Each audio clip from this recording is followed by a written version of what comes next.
à la ferme et il dormait au grenier. Sa sœur avait aménagé un coin pour lui. Il avait toujours eu des coins dans les maisons, sous les escaliers, dans les embrasures des fenêtres ou à l'étable. Chez les parents, il avait aimé sa chambre de l'étable. On l'appelait la chambre des bêtes.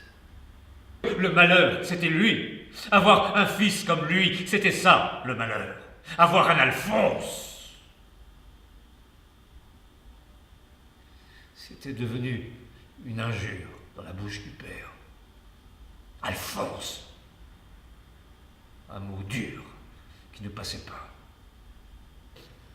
Ils sentirent, l'un et l'autre, une tiédeur nouvelle entrer en eux. Elle le savait, là, derrière la porte. Il entendait Yvonne s'affairer dans la cuisine. Il ne la voyait pas, mais il connaissait le bruit des choses.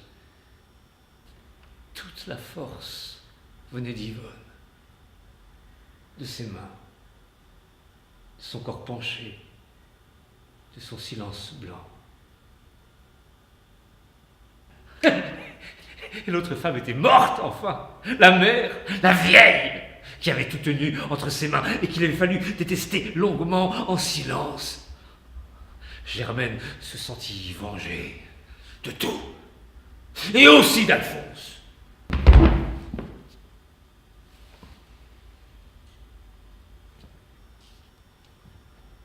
Parfois, il souriait.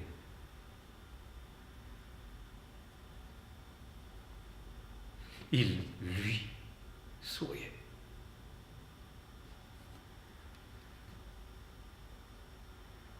Il ne donnait pas de coups de pied au chien sous la table. Il ne crachait pas, il ne rôtait pas, il ne lavait pas bruyamment sa soupe. Il ne riait pas fort avec les autres qui beuglaient de toutes leurs dents quand le maître était d'humeur à plaisanter. Il connaissait les travaux des femmes. Il savait le prix d'un sol bien frotté, d'un drap bien tiré sur des couvertures rafraîchies.